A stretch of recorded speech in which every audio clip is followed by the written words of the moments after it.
Audio Jungle.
Bueno, buenos días a todos y a todas. Acá estamos en una nueva charla de ciberseguridad. Esta es la tercera de esta jornada que hacemos durante el mes de octubre.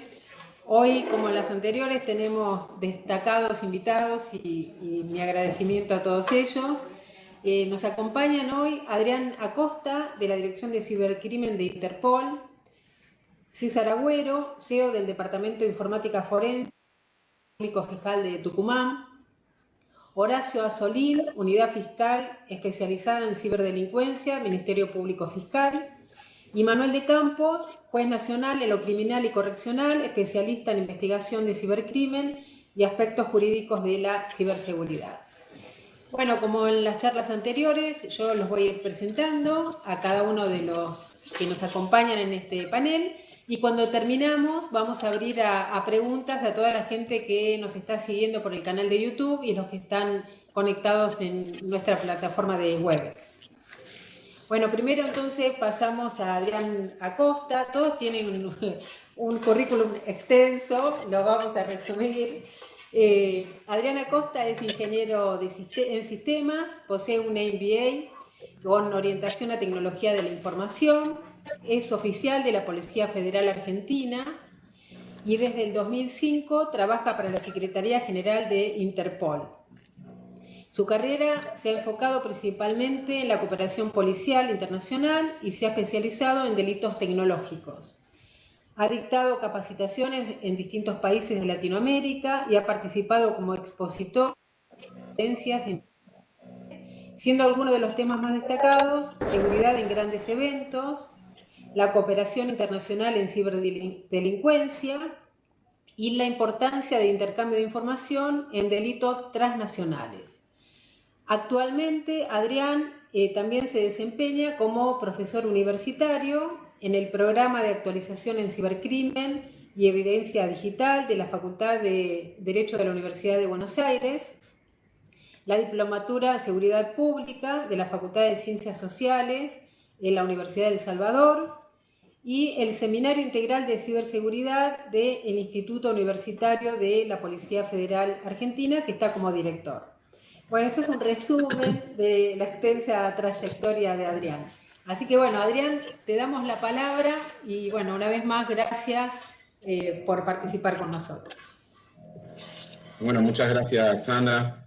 En principio, quiero agradecer al gobierno de la provincia de Buenos Aires, a la Secretaría de Gobierno Digital, de la Jefatura de Gabinete del gobierno de la provincia de Buenos Aires, por esta invitación a participar de este evento. También a Julio Valderrama, que ha hecho todo el esfuerzo para que podamos estar aquí presentes. Así que muchísimas gracias a todos. En principio, hablarles un poco de la situación actual, de lo que ha ocurrido durante este año en el tema del cibercrimen y lo que estamos viendo a partir de una encuesta, de una encuesta y de varios informes de inteligencia de parte del sector privado de lo que estaba ocurriendo durante esta época de pandemia, ¿no? Entonces, la idea es, voy a pasar a mostrar una presentación, una breve presentación de pocos minutos. A ver si es esto.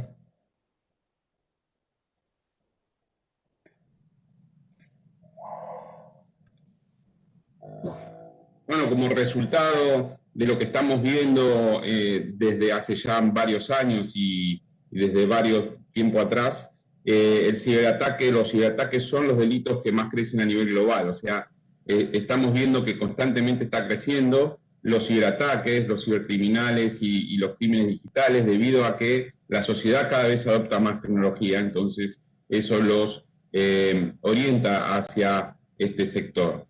Y alguno de los números más llamativos de todo esto es que, por ejemplo, en el Reino Unido, el 50% de todos los delitos se consideran que son cibercrímenes. O sea que ya la mitad de los delitos en el Reino Unido son cibercrímenes. Por supuesto que en nuestra región y en nuestro país todavía estamos lejos de este porcentaje, debido a que en nuestra región todavía hay mucha preponderancia de los delitos violentos a comparación quizá de otras regiones.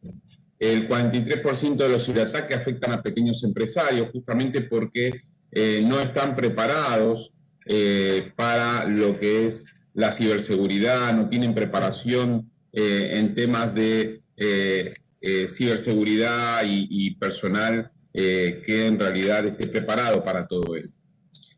Y la pandemia lo que trajo es justamente algo que había mucha resistencia quizás en el sector privado y más específicamente en nuestra región, en Latinoamérica, a que la gente trabaje desde casa, ¿no? Entonces, eso se vio obligado a hacer una adaptación, quizás en otros continentes, en otras regiones, ya había más gente trabajando desde casa, pero en nuestra región todavía no había una preponderancia en este sentido. Sin embargo, la pandemia y el aislamiento social y la cuarentena obligó a muchas empresas a que sus empleados comiencen a trabajar desde casa. Eso trajo varios riesgos, trajo muchísimos riesgos, porque la gente realmente no estaba preparada para eso. Las personas son el nuevo perímetro, dijo Checkpoint el año pasado, en noviembre del año 2019, en la conferencia internacional en Singapur, y mostró estas estadísticas. La verdad es que no estamos de acuerdo que las personas son el nuevo perímetro, sino que las personas ya eran el perímetro de hace mucho tiempo atrás, no solamente ahora. Entonces, son los que nos exponen a muchos riesgos y exponen la seguridad. Por más buenos sistemas de seguridad que tengamos, los mejores servicios de SER, de CECIR, los mejores servicios de firewall y todo lo que podamos imaginar, al final quien termina de alguna manera vulnerando la seguridad son las personas. Entonces, fíjense estos números llamativos: el 73% de los passwords son duplicados, quiere decir que la gente usa el mismo password para muchas cosas. Y el 17% de los passwords son 1, 2, 3, 4, 5 y 6. Eso es también muy llamativo. Y sabiendo ya que el 17% usa 1, 2, 3, 4, 5, 6, lo primero que probaría, si quiero vulnerar algún sistema, es ese password, a ver si alguno de los usuarios lo está utilizando. Por supuesto que el tema de duplicidad de password también.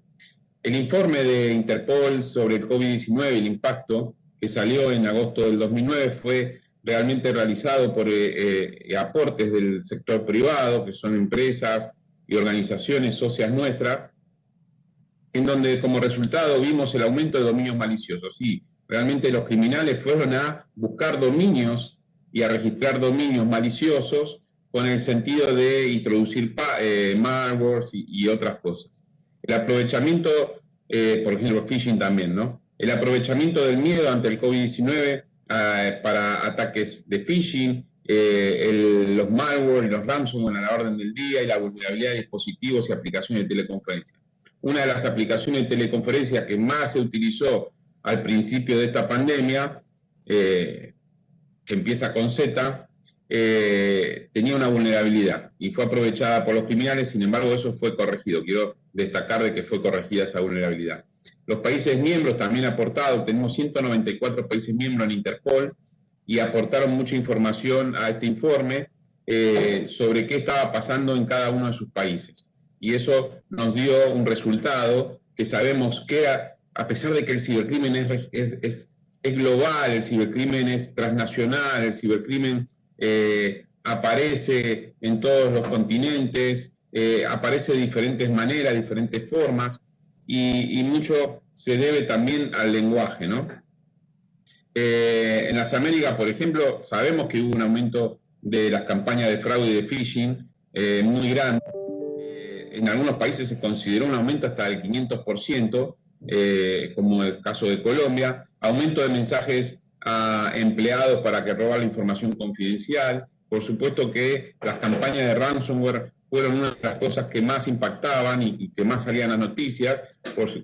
Como ustedes sabrán, hay organismos del Estado de Argentina, hay empresas de telecomunicaciones argentinas que se vieron afectadas por ransomware.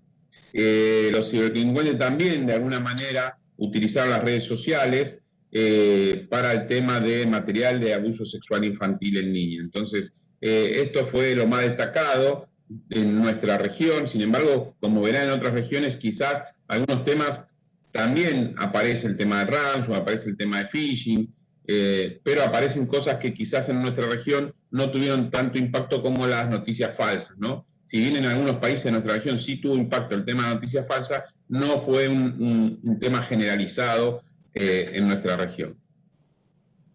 ¿Qué hicimos en Interpol en base a toda esta información? Y bueno, hicimos campañas de prevención y concientización esta semana. Justamente esta semana iniciamos la campaña contra el phishing y en 2 idiomas, en inglés y en español para nuestra región, en español para los países de Latinoamérica, en inglés para los países del Caribe y Norteamérica. Y dice, piénsalo 2 veces antes de hacer clic, ¿sí?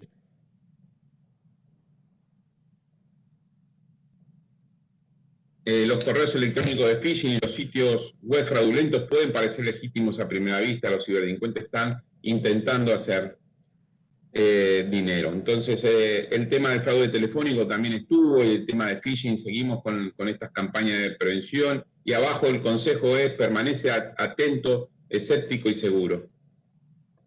Y algunas recomendaciones básicas que seguramente los que están en el tema de ciberseguridad y cibercrimen lo sabrán. Sin embargo, me pasó algo que es como una anécdota para mí, porque en esta época de pandemia no nos podíamos juntar y fui a ver a mis familiares y desde la calle nomás, hablando con ellos, les pregunté, ¿ustedes tienen activado el doble factor de autenticación en el WhatsApp? Y me dijeron, ¿qué es eso? Y les digo, me sorprendió y empecé a ver cuánta gente de mi entorno tenía activado esto y me dijeron casi ninguno tenía activado. Entonces, realmente hay medidas de seguridad que ya están disponibles y que no la utilizamos, ¿no? Realmente no la utilizamos y eso es falta de conciencia, es falta de capacitación y creo que estas campañas sirven para eso. Usar contraseñas fuertes, mantener el software actualizado, utilizar el doble factor de autenticación, revisar las configuraciones de privacidad y seguridad. Son algunas de las recomendaciones que realmente yo les recomiendo que hagan una encuesta o algún tipo de, ¿cómo decirles?, estudio dentro de su entorno familiar, dentro del entorno de trabajo, a ver si realmente todo el mundo sigue estas recomendaciones. Quiero pasarle antes de terminar, la idea era ser breve en esta introducción. Quiero pasarles el video que está relacionada a esta campaña de prevención y concientización contra el phishing. Está disponible para todos los que lo quieran tener. Yo se lo puedo pasar a Julio o a alguien del equipo para que lo pueda compartir a todas estas infografías y el video también. Déjenme ver a ver si lo tengo acá. Ahora sí.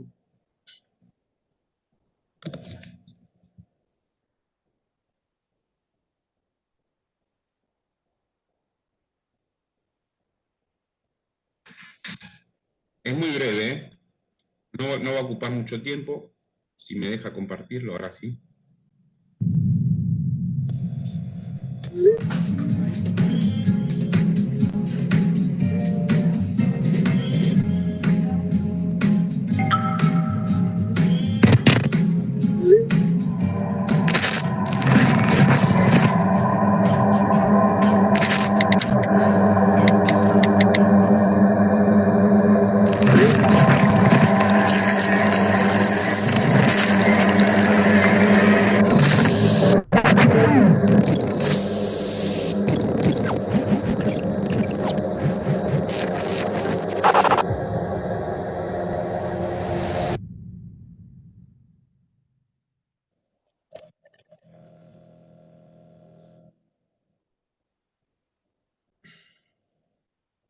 Bueno, por mi parte creo que ya terminé la introducción a la temática.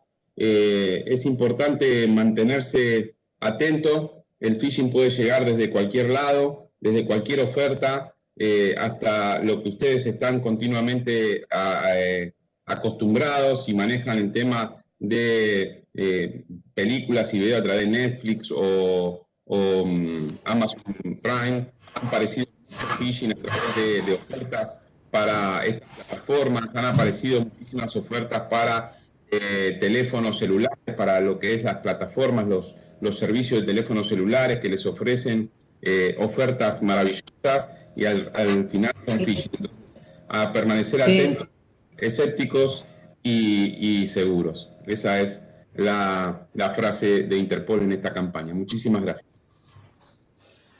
Bueno, gracias Adrián. Coincidimos todos. Acá con Alejandro ibas hablando y decíamos, conocimos tantos casos cercanos, ¿no? De todo lo que comentaste, porque la verdad que se dio en la administración pública y también en la ciudadanía en general, ¿no? Eh, bueno, ahora vamos a pasar a César Agüero. César es licenciado en tecnología, actualmente es el CEO del Departamento de Informática Forense del Ministerio Público de Tucumán, jefe del Departamento de Informática Forense del Centro Judicial Concepción en el Ministerio Público Fiscal Tucumán, ciberseguridad y técnicas de investigación digital contra el cibercrimen en la provincia de Tucumán, brinda capacitaciones técnicas y colaboración con otras organizaciones e instituciones nacionales, internacionales y regionales que trabajan en temas vinculados a la lucha del cibercrimen. Es colaborador ad honorem en la Universidad Tecnológica Nacional, Facultad Regional Tucumán, en temas vinculados a incidentes cibernéticos y de organización sin fines de lucro en algunas ONG.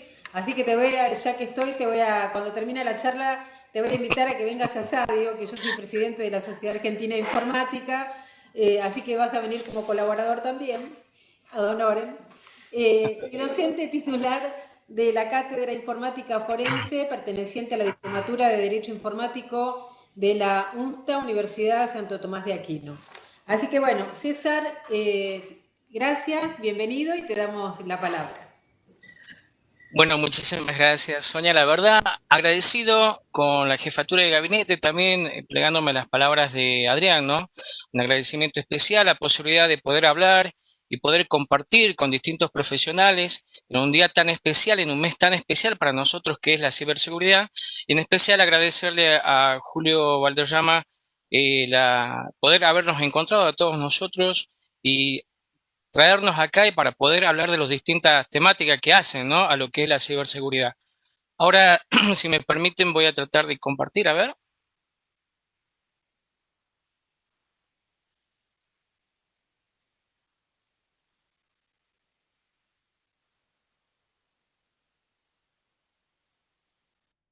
¿Estoy?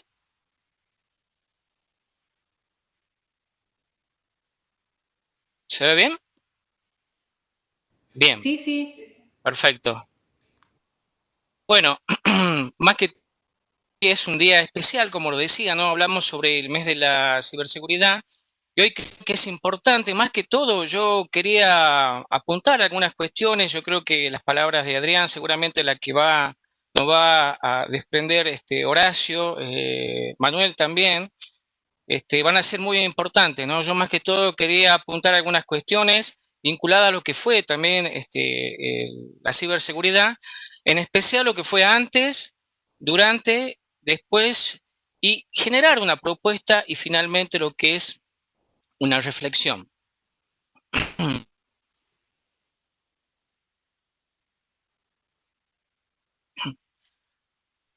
Cuando hablamos de lo que es antes, quizás, y por ahí puntuarlo en forma especial, ¿no? Eh, muchas de las organizaciones e instituciones, pese a que obviamente la importancia que tiene toda institución son los datos, en un 77% de las organizaciones podrían darse el lujo de no tener planes de contingencia contra ciberataques. Eso lo sabemos porque mucho de lo que venimos hace tiempo en esta temática sabemos que era un tema que normalmente se hablaba, se discutía, pero no se llegaba a profundidad.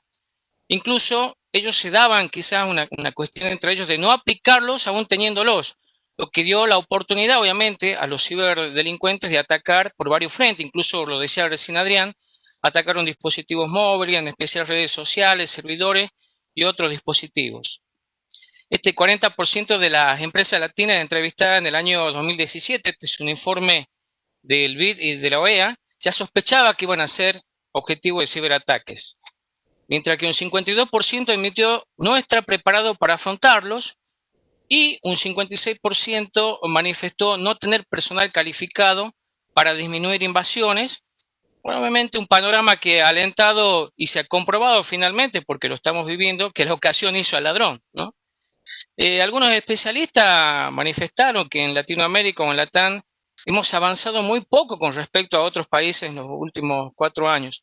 Y yo desde ese punto de vista creo que no es que no hemos avanzado, sí dimos pasos que ya lo voy a pasar a explicar.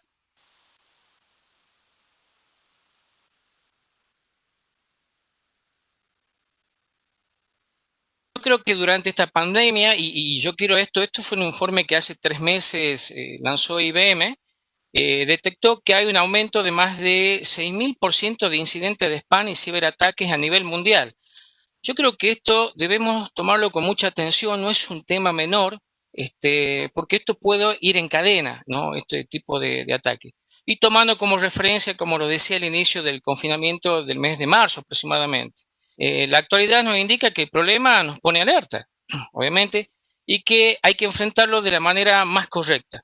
Yo creo que analizando los activos de datos y riesgos digitales para no vernos superados en capacidad de respuesta como lo sufren varios países.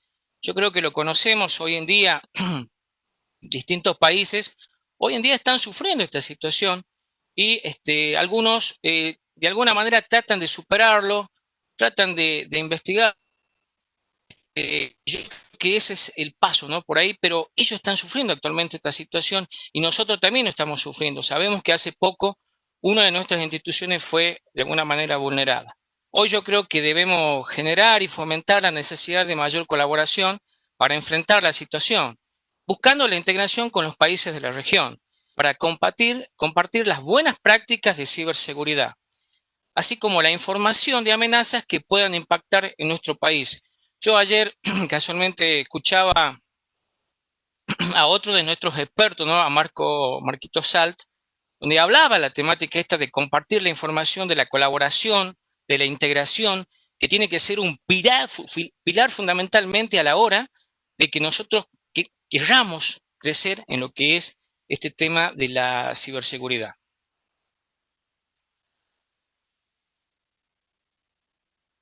Punto de vista que Argentina está transitando un camino correcto de afianzar las bases futuras de la ciberseguridad. En eso, casualmente, es esta reunión en la cual todos estamos dispuestos a escuchar, a aportar, a generar ideas. Yo creo que Argentina creció, a mi punto de vista, muy interesante. Tenemos un gran panel de especialistas en la Argentina que no es poca cosa. Yo creo que hace un par de semanas lo decía uno del presidente de nuestro capítulo de ciberseguridad SIG, del ISOC, en el cual también pertenezco, sobre esta temática, ¿no? Argentina, nosotros tenemos grandes profesionales que podemos dar pautas, ideas, construir la futura ciberseguridad en lo que es la Argentina. La ciberseguridad se debe democratizar. Eso yo creo que es fundamental y lo estamos haciendo, lo estamos demostrando, se está generando eso. Y no verse como un elemento propio de grandes compañías o del área de la tecnología, porque algunas veces creen que es un tema vinculado a las compañías, es un tema vinculado, pues por ejemplo, las pymes o cualquier compañía tiene información valiosa que debe proteger, y en especial el Estado. O sea, vamos a poner un ejemplo, cuando nosotros vamos a adquirir un producto o algo, siempre las compañías privadas, ellos tienen acceso, nosotros dejamos la información y algunas veces no nos damos cuenta, o cuando vamos, por ejemplo, a que nos asistan por una cuestión de salud, nosotros dejamos en todos esos lugares datos importantes. Yo creo que en la actualidad debemos apoyar las políticas vinculadas a la creación de buenas prácticas y protocolos que ayuden a la lucha contra el cibercrimen. En esa buena práctica creo que vamos a empezar de alguna manera a cimentar esa base segura para toda la seguridad. Porque obviamente estamos avisorando ya lo que está pasando, ¿no? O sea, en realidad hoy, y sabemos la situación económica que hay en general, no es tan solo una situación que hay en la Argentina, sino una situación general, las pymes se sienten más vulneradas cuando los cibercriminales ven en ellas un blanco atractivo, obviamente, pues predominar en la región representan grandes ganancias en conjunto, independientemente de su economía, y es así. Yo creo que también muchos de los que estamos acá vemos a diario en algunas noticias cómo vulneran algunas pymes o sacan información, ¿no? Pero esto no es algo de ahora, sino que ahora se potenció por la situación en la que estamos. Ahí existe un 17% de pymes que fueron encuestadas por una empresa IDG que se dedica al tema de servicios y tecnología de la información y ven un futuro incierto en tema de seguridad de informática, ¿no? También se hizo evidente que proteger solo dispositivos no es un reto. Por ahí escuchaba algunas personas que decían, bueno, hay que tratar de proteger los dispositivos. Yo creo que también es importante, pero la constante actualización y el monitoreo de la actividad cibercriminal a veces rebasa a los equipos de IT, por lo que es imprescindible protegernos ante los riesgos que van a venir. Yo creo que en eso estamos ahora y por eso esta ponencia, ¿no? La adquisición de sistemas cibernéticos de seguridad para combatir estos delitos potenciales hoy en día fue tendencia. Quizás incluso como lo mencionaba, a principio o antes de esto no se tenía algo así, pero hoy en día sin embargo es tendencia. Pues la protección de la información para las empresas y para las organizaciones, y en especial para el Estado, no tiene que ser un gasto, sino una inversión para que nosotros tengamos continuidad. En esto me quiero detener porque viendo todo lo que pasa, lo que está pasando y después lo que va a suceder, nosotros, y en especial de mi parte, yo tengo dos miradas.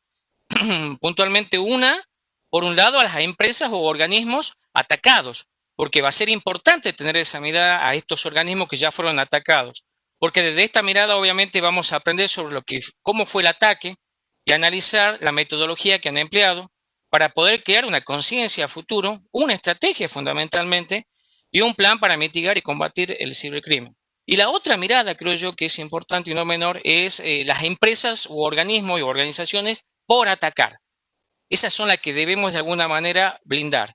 Para eso debemos poner en práctica lo aprendido, ¿no?, en anteriores incidentes y fortalecer nuestros activos mediante la concientización y la aplicación de las mejores prácticas. Eso será fundamental.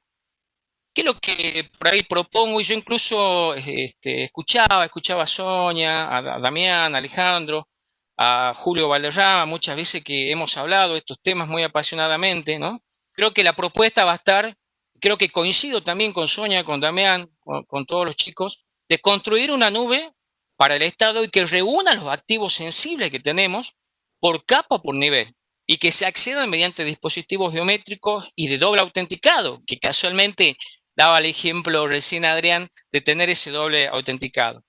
Yo creo que acá, y en este punto lo resalto muy, muy notablemente, los nuevos talentos digitales para las nuevas realidades. Se calcula que en todo el mundo faltan más de 2 millones de especialistas en ciberseguridad, por ello fomentar acciones como las concretadas en la Universidad de La Plata, yo creo que es importantísimo. Lo escuchaba los otros días a uno de los chicos, la verdad que me emocionó, porque yo creo que ese es el verdadero camino, ese es el verdadero objetivo que tenemos que tener en forma inequívoca para fortalecer esta ciberseguridad. ¿Por qué necesitamos esos jóvenes? Yo creo que para formar jóvenes con una visión de futuro, productiva fundamentalmente y generadora de soluciones, y con un verdadero sentido de pertenencia a los proyectos del Estado, a instituciones u organizaciones. Eso creo y sin lugar a duda tiene que ser uno de los pilares fundamentales de todos nosotros y entenderlo de esa manera y colaborar y estar ahí.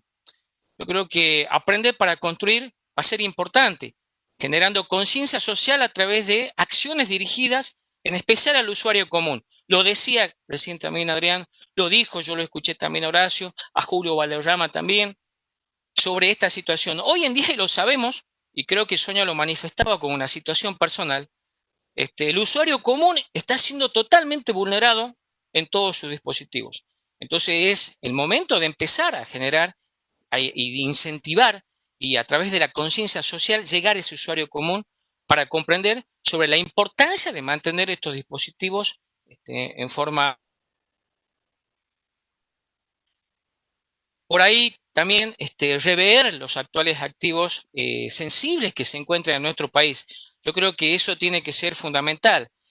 Tenemos que conocer, más allá de que tengamos datos, información de cuáles son los activos, nosotros debemos rever y ver cuáles son los activos sensibles que tenemos. Hacer una revisión, saber y clasificar sobre todo esta información.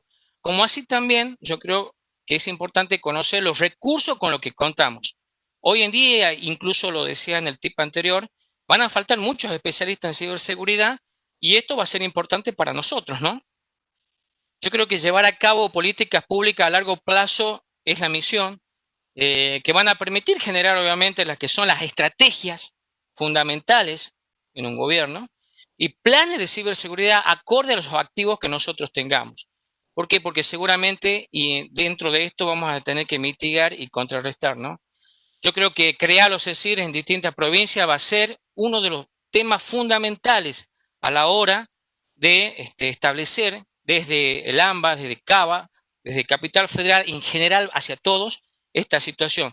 ¿Por qué? Porque nosotros creo que debemos coordinar planes, protocolos y acciones que permitan proteger los activos ante cualquier ataque de los cibercriminales, ya que estos pueden ser vulnerados a través de un backdoor. Y cuando hablo de esto, por ejemplo, y tristemente poner por ahí de ejemplo la situación que pasó en migraciones. O sea, puede pasar en cualquier provincia que quizás no atendiendo a ese activo puedan vulnerar desde esa provincia hasta nuestra capital y sacar información. Quizás pueda estar pasando, no pueda estar pasando, pero nosotros tenemos sobre todas las cosas que generar esos planes, esas estrategias y esa coordinación hacia afuera. Yo creo que generalizar la tecnología con autenticación de doble factor para hacer una verificación de 2 veces de identidad digital es fundamental. Yo creo que hoy, y lo decía Adrián, y muchos de ustedes también, y comparto en eso, que es necesario hacerlo, sin lugar a dudas. También definir un enfoque más atractivo para la sociedad digital en su generalidad, para enfrentar obviamente esta situación que hoy nos toca vivir y en especial por el tema de la pandemia, ¿no? También Alejandro, chicos que están acá presentes, todos los grandes profesionales, Manuel, Julio. Yo me quedo por ahí con algunas reflexiones que creo que las podemos compartir o no, pero me interesa que la tengamos en claro, o que armemos un rumbo direccionado en forma inequívoca con ese objetivo. Yo creo que la mejor estrategia en ciberseguridad es no quedarse parado, es no detenerse. Yo creo que las grandes acciones como las que ustedes están llevando a cabo, las grandes acciones que está llevando Proyecto Aurora, Julio Valderrama, las grandes acciones desprendidas de los conocimientos que tiene Horacio, Adrián, Marco y muchas de las personas que yo admiro y respeto, porque siempre fueron desatendidos, siempre brindaron mucha información. Yo creo que nosotros nos debemos unir en ese aspecto de tener ese sentido de pertenencia y pasión para que lo que nosotros hacemos, lo que hacemos ciberseguridad, lo que hacemos cibercrimen, debe ser un punto especial de reunión para todos aquellos que quieran sumarse en este camino, ¿no? Yo creo que la ciberseguridad más que todo es un deporte de equipo en el que debemos integrar varios jugadores en este ecosistema digital, tanto fabricantes, sociedad, gobierno y empresas para entender la problemática desde una mejor perspectiva. Yo creo que en eso tenemos que hacer hincapié y todos unirnos, porque yo creo que tenemos material, yo creo que nos merecemos realmente, Argentina merece una buena ciberseguridad con el nivel de profesionales que tenemos. Entender cómo el mundo está cada vez más interconectado. En muchas de las ponencias, seguramente que han hablado los chicos, me ha tocado hacerlo también hace un par de semanas en London, en Inglaterra, en Colombia también, hablábamos de lo que es esto y la hiperconexión que hay en general en todos los aspectos, ¿no? Nuestros niños en los colegios y todo lo demás.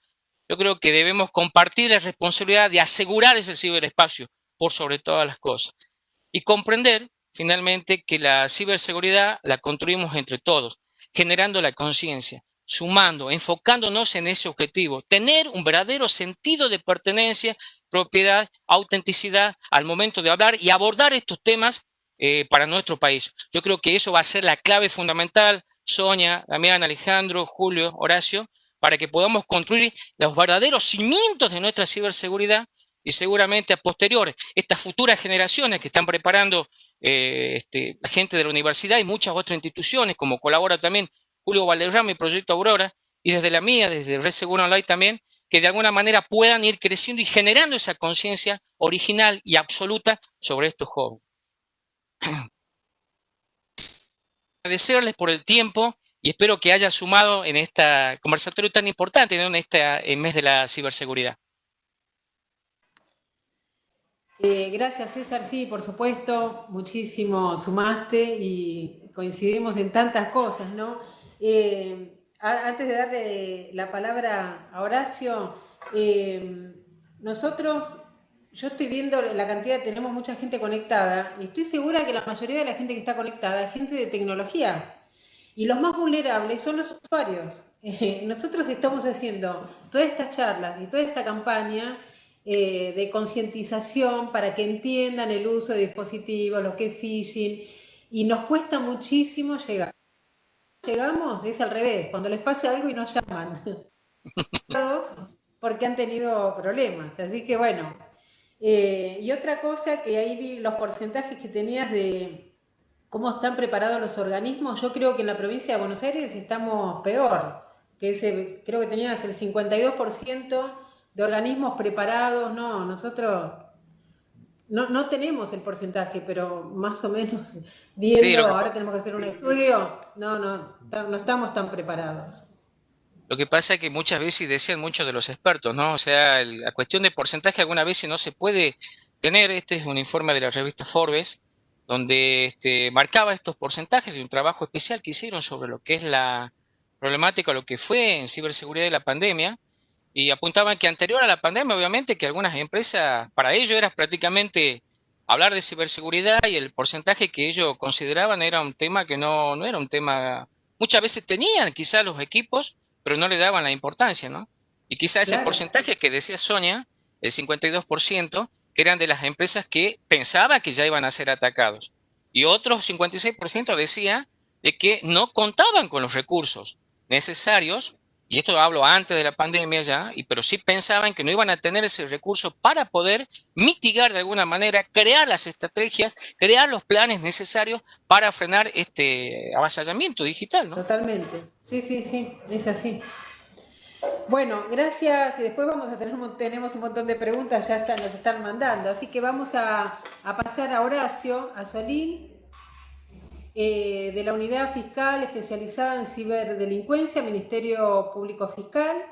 Horacio es abogado, egresado de la Universidad Católica Argentina, posee un posgrado en Derecho Penal en la Universidad de Palermo y tiene más de 25 años de trayectoria en el Servicio de Justicia Argentina. Inició su desarrollo profesional en el Poder Judicial, donde pasó por todas las categorías de la carrera judicial, hasta llegar al cargo de juez de instrucción. A partir de 2013 se ocupa de la temática del cibercrimen, primero como punto focal en la Procuración General de la Nación y desde fines de 2015 como titular de la Unidad Fiscal Especializada en Ciberdelincuencia, UFESI, las siglas. Además de representar al organismo en diversos foros nacionales e internacionales, fue designado punto de contacto del Ministerio Público en la Red Iberoamericana de Cooperación Jurídica Internacional, IBERRED, en la red especializada de la Asociación Iberoamericana de Ministerios Públicos, Ciberred, y punto de contacto nacional en la tecnología del grupo de los 7, G7. Así que, Horacio, bueno, gracias, bienvenido y te damos la palabra.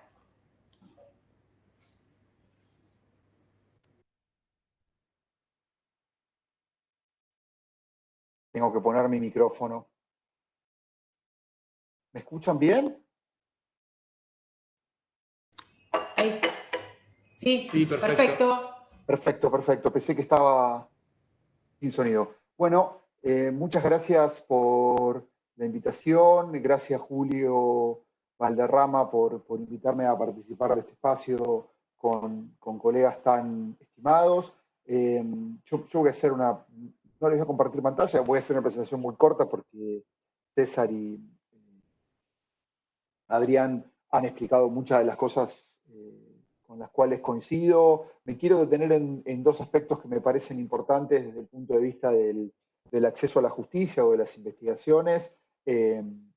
Por un lado, tiene que ver con el acceso a la justicia de los ciudadanos. Lo que notamos muchas veces es que hay una gran cantidad de personas que no saben o no pueden reconocerse como víctimas de crímenes cibernéticos porque no saben que algunas cosas que les pasaron son crímenes cibernéticos. Creo que en ese sentido falta todavía mucho trabajo y mucha educación. La educación a veces se ha focalizado o centralizado, y entiendo la lógica de eso, en algunos aspectos solamente de los crímenes por Internet, tal vez los aspectos más visibles o de los cuales más se ha hablado, como los ataques a los niños, y sobre eso hay que seguir trabajando mucho, pero la realidad también es que adultos mayores, jóvenes, también pueden ser víctimas de crímenes tan reales como esos, aunque sean en entornos virtuales si se quieren. Y hay una gran falta de educación sobre eso. La gente no sabe que fue víctima de un delito. Si se reconoce víctima de un delito, no sabe a dónde recurrir, y además el Estado no está preparado para recibir esos casos. Y específicamente hablando en la provincia de Buenos Aires, dependiendo de la jurisdicción donde la persona le toque hacer la denuncia, va a tener más o menos receptividad de las autoridades policiales y de las autoridades judiciales.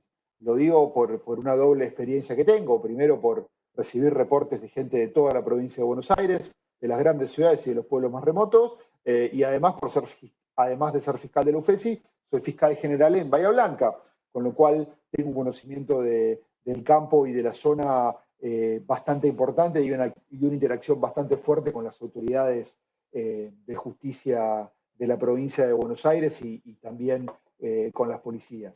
Así que si hay algo muy importante de los crímenes cibernéticos, es esta particularidad de que no hay una zona determinada para estos crímenes, no hay un ámbito determinado. Haciendo una comparación con una realidad muy clara de la provincia de Buenos Aires, nosotros tenemos aspectos que son claramente urbanos, no sé, los arrebatos de celulares que pueden pasar en las grandes ciudades de la provincia, La Plata, Mar del Plata, Bahía Blanca, etcétera. Después tenemos crímenes rurales, el cuatrerismo, que roban los alambrados, que levantan los postes, bien del interior profundo de la provincia. Entonces, uno puede pensar que tal vez en Monescazón vamos a tener mucho más cuatrerismo que arrebato de celulares, y en La Plata vamos a tener más arrebatos de celulares que cuatrerismo. Ahora, crímenes cometidos por Internet, no importa dónde estemos, vamos a tener igual. Y ese es el tema que tenemos que tener en cuenta. Donde haya personas conectadas a Internet, donde haya penetración de Internet, vamos a tener la posibilidad de tener crímenes cibernéticos. Y van a afectar por igual al presidente de la Bolsa de Comercio de Bahía Blanca, que mueve una millonada de pesos por día, y al puestero de Peguajó. Entonces, eso tenemos que tener en cuenta, y eso, además de tenerlo en cuenta, lo que significa es que la capacitación y la preparación de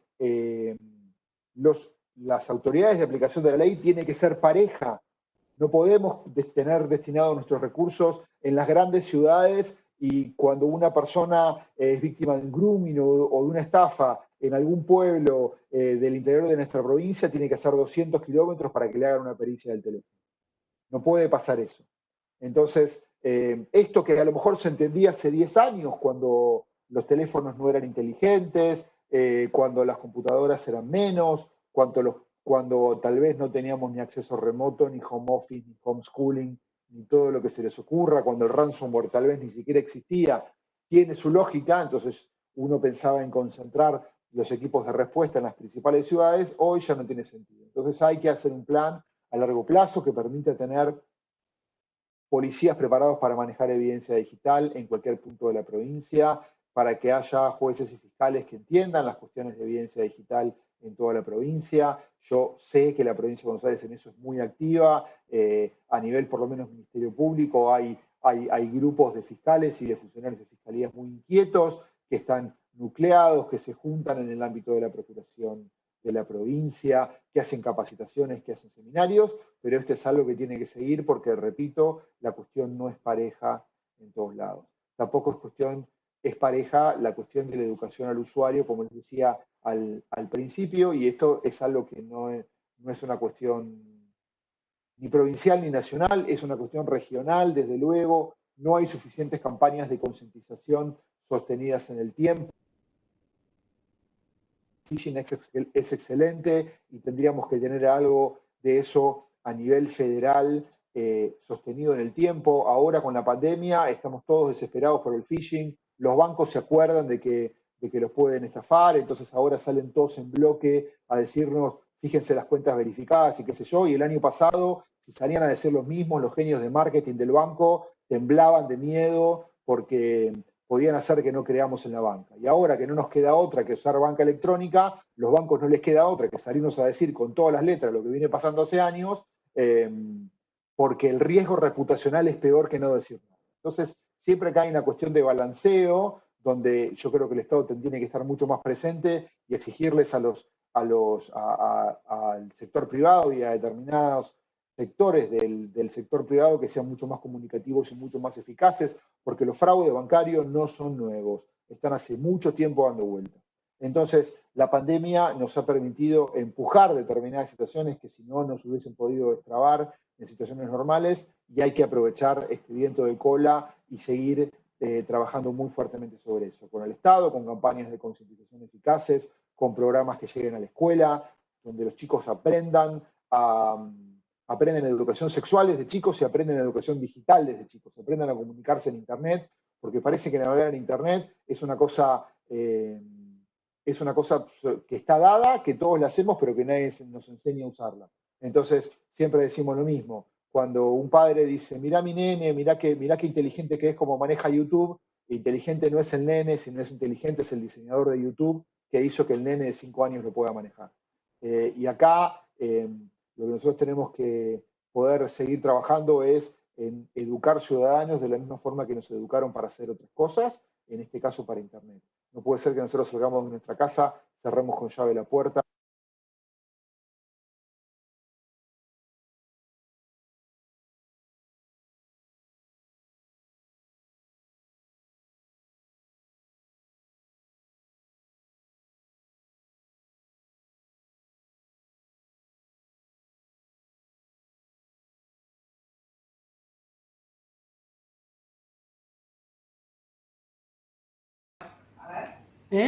No sé, estaba...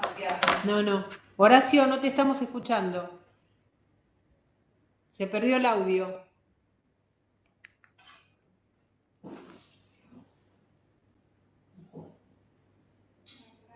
Perdí el video también. A ver. Para que te habilito el video acá porque... Ahí, a ver, ahí está. ¿Ahí me escucha mejor? Sí. Sí, se escucha bien. Perfecto. Se me acabó la pila de los auriculares Bluetooth. Entonces, les decía, por un lado, puede pasar, cosa que pasa en las mejores familias. Entonces, por un lado, trabajar con los ciudadanos, ¿no? Educación de los ciudadanos, educación de los actores del sistema de justicia, me parece que son las principales cuestiones que hay que tener en cuenta y que deberían formar incluso algo así como una estrategia nacional de ciberseguridad. De hecho, en los pilares de la estrategia nacional de ciberseguridad que se aprobó el año pasado, algo de eso está, me parece que simplemente es poder ejecutarlo a nivel provincial o a nivel de las provincias, pero también a nivel federal. Tiene que haber una articulación federal para que nuevamente las mismas cuestiones que pasan en la provincia de Buenos Aires pueden pasar en Salta, en Tucumán y en Tierra del Fuego. Acá es donde haya conexión de Internet, es el lugar de aplicación del delito. Y lo otro tiene que ver, ya pensando un poco en el Estado y algunas cuestiones a las que hacía mención César, bueno, tenemos que trabajar un poco más fuerte en lo que puede ser, digamos, no solamente elevar las capacidades de seguridad informática estatales, bueno, esto ya es una verdad de perogrullo, ¿no? Pero no sé, que todos los actores estatales conozcan el tema del doble factor y todo eso, sino también que cuando pase algo, bueno, cómo es el plan de contingencia que hacemos para poder volver a operar y al mismo tiempo poder eventualmente preservar las pruebas para la justicia, tener una instancia en la cual esto ya esté aceitado. Lo cierto es que si las organizaciones estatales, pero también sirve para privadas, no tienen previsto un plan de contingencia con un comité de crisis que puede ser formado por 1, 2 o 50 personas, dependiendo la envergadura y la musculatura de la entidad, estas cosas no se pueden pensar en caliente. Entonces hay que estar preparado de antemano y plantearse cuáles son los peores escenarios y poder resolverlo. Esto en principio siempre la gente de IT lo sabe, lo tiene perfectamente claro y a veces, por lo que hemos visto de nuestra experiencia, los problemas se dan cuando quieren escalar eso hacia los mandos superiores que tal vez no tienen tan presentes estas cuestiones, o si las tienen presentes la ven como un gasto y no como una inversión, ¿no? Cuando la seguridad es considerada un gasto y no una inversión, tenemos este tipo de problemas. Pasa en cualquier organización, pasa incluso cuando uno tiene que decidir poner más plata en seguridad urbana o seguridad pública. Entonces, pensar estos planes de contingencia y pensar qué va a pasar si nos pasa un ransomware. Primero, ¿qué vamos a hacer para evitar que nos entre un ransomware, ¿no? ¿Cómo vamos a capacitar a nuestros empleados? ¿Cómo vamos a configurar los servidores? Porque no necesariamente es no haber parcheado el servidor a tiempo, sino también decirle a los empleados que no abran archivos adjuntos, y hacer campañas, y hacer simulacros, y hacer bla, bla, bla, todo lo que haya que hacer. Pero además de eso, cuando tenemos un ransomware, ¿qué hacemos? Tenemos backup, vamos a levantar el backup, vamos a pisar la información, vamos a preservar la prueba, tenemos un equipo de contingencia, hay que hacer una denuncia. ¿A quién llamamos? ¿Quién redacta la denuncia? ¿El de IT o un abogado? ¿Vamos a involucrar a un abogado en esto? Todas esas cosas no se pueden pensar en caliente, porque cuando se piensan en caliente, vienen jurídicamente hablando las macanas, y esto se los digo por experiencia, porque lo hemos visto muchas veces, y no hablo de los últimos casos, sino de casos anteriores, porque esto lo venimos trabajando hace bastante. Entonces, nos pasó esto, no sé qué hacer. No puede ser que un organismo estatal no sepa qué hacer frente a estas situaciones. Entonces, esto desde el punto de vista de la justicia lo vemos y lo vemos mucho.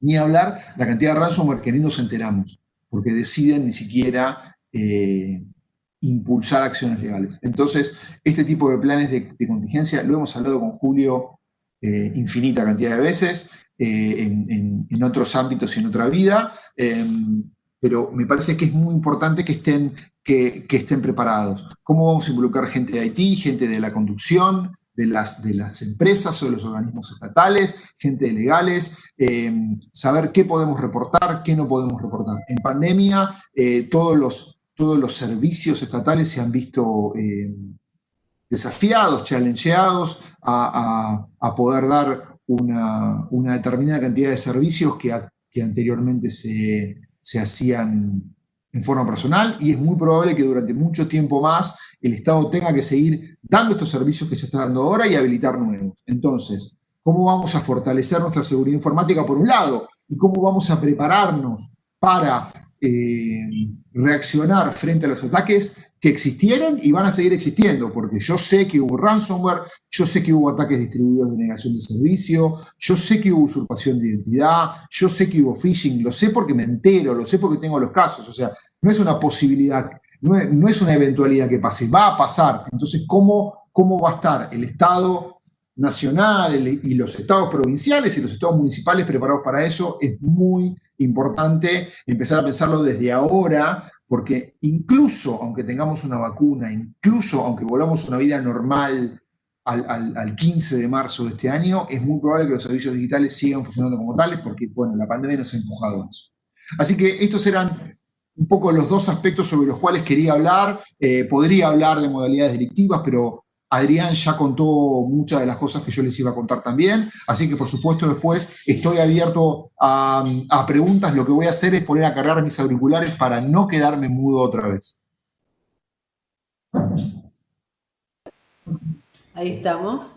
Bueno, gracias, Horacio. La verdad es que yo creo que nosotros estamos trabajando, tenemos un plan de ciberseguridad que ya lo tenemos prácticamente terminado con nuestro equipo y lo vamos a presentar en Jefatura de Gabinete, pero no estamos preparados, lo que comentabas recién, de cómo actuar cuando pasa algo. Porque tengo un montón de pruebas que no las voy a decir, de organismos, que le han hackeado su sitio web y vuelven a toman el backup con la misma vulnerabilidad por la cual fue hackeado su sitio web. No se sabe cómo actuar y en eso tenemos que apurarnos nosotros como organismos públicos para capacitarnos, ¿no?